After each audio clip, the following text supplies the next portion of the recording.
नमस्कार, Vishaldeep kitchen YouTube चॅनलमध्ये तुमचं स्वागत आहे। आज आपण केलेले आहे गव्हाच्या पिठापासून गुलाबजामुन। तुम्ही बघू शकता खूप छान असे आपले गुलाबजामुन तयार झालेले आहे। वाटणार सुद्धा नाही, गव्हाच्या पिठापासून आपण गुलाबजामुन तयार केलेले आहे। तुम्ही एक वेळेस करून बघा, पूर्ण व्हिडिओ बघा। अशी रेसिपी करायची असेल तर पूर्ण व्हिडिओ बघा। व्हिडिओ आवडला असेल लाईक करा, कमेंट्स करा, शेअर करा आणि चॅनलला सबस्क्राईब करा। आज आपण करणार आहोत गव्हाच्या पिठापासून गुलाबजामुन। त्यासाठी लागणारे साहित्य: अर्धी वाटी गव्हाचं पीठ घेतलं, अर्धी वाटी मिल्क पावडर घेतली। मिल्क पावडरचे हे 10 रुपयाचं पॅकेट, असे 3 पॅकेट आपल्याला लागले। त्यानंतर मनुके घेतले, खायचा सोडा घेतला, विलायची घेतली, 1 वाटी साखर आणि साजूक तूप। गॅसवर कढई गरम करण्यासाठी ठेवली। त्यामध्ये आता आपल्याला 1 चमचा तूप टाकायचा आहे।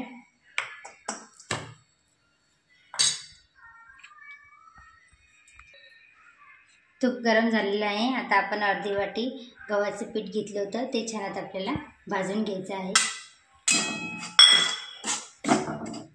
छान आपल्याला पीठ सोनेरी रंग येईपर्यंत आपल्याला भाजून घ्यायचं आहे।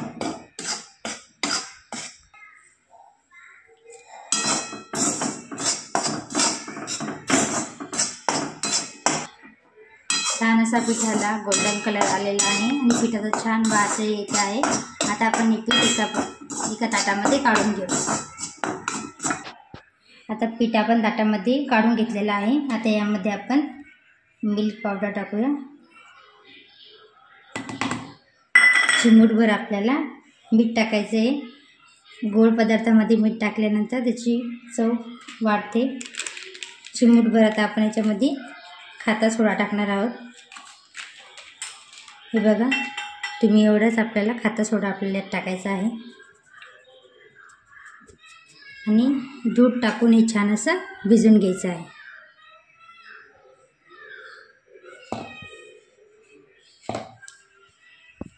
आता दूध टाकून आपल्याला छान भिजून घ्यायचं आहे। हे पीठ असंच आपण हे प्रीमिक्स गुलाबजामुनचं तयार झालेलं आहे। असं तुम्ही फ्रीजमध्ये स्टोअर करून सुद्धा ठेवू शकता।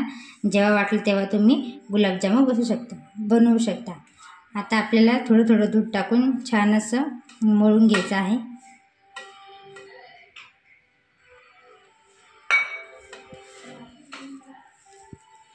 आपला उंडा तिमून झालेला आहे। आता आपण पाक करूया।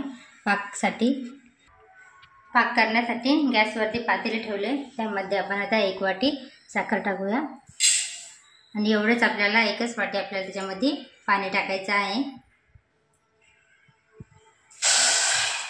आपल्याला एकतारी पाक करायचा नाही आहे। साखर पाण्यामध्ये डिझॉल्व होईल, नंतर आपल्याला एक उकळी येईपर्यंत आपल्याला पाक तयार करून घ्यायचा आहे। तर आता आपण साखर त्याच्यामध्ये वितळू द्यायची आहे। साखर पूर्णपणे वितळलेली आहे, तुम्ही बघू शकता। आता यामध्ये आपण विलायची काढून घेतली होती, ती विलायची आपण याच्यामध्ये टाकणार आहोत।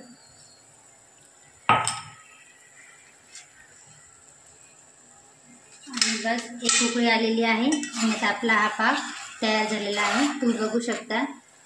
एक तारी पाक आपल्याला करायचा नाही, असं ऑइली स्ट्रक्चर येईल तसंच आपल्याला पाक तयार करायचा आहे।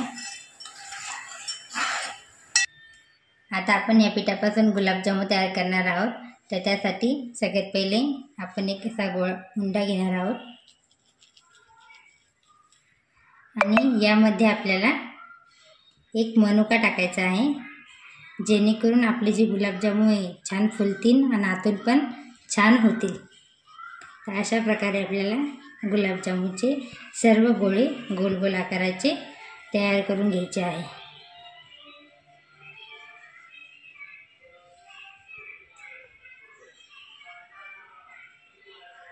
तुम्हाला आवडेल त्या साईजचे तुम्ही गुलाबजामुनचे गोळे तयार करायचे।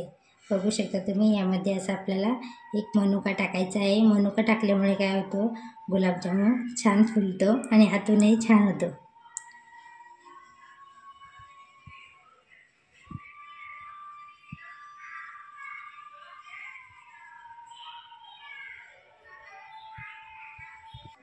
अशा प्रकारे गुलाबजामुनचे सर्व गोळे आपण आता तयार करून घेतलेले आहे। आता गुलाबजामुन तळण्यासाठी कढईमध्ये आपण तेल तापण्यासाठी ठेवलेलं आहे। तेल छान तापलेलं आहे। आता आपण सर्व गुलाबजामुन तळून घेऊया। गुलाबजामुन सर्व आपल्याला मीडियम फ्लेमवरती तळून घ्यायचे आहे, जेणेकरून ते आतूनही छान होतील।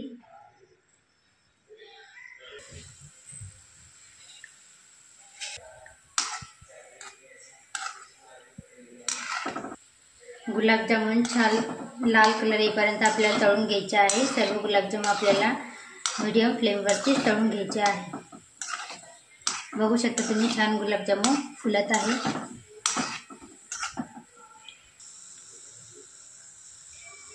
बघू शकता छान आपले गुलाबजामुन तळले गेलेले आहेत। आता आपण हे काढून घेऊया। आता आपण जो पाक केला होता त्या पाकामध्ये आपण गुलाबजामुन सोडूया। आता दुसरी बॅच गुलाबजामुनची आपण तळून घेऊया।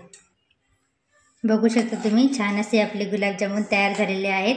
आता हे 2 घंटे पाकामध्ये असेच मुरू द्यायचे आहे।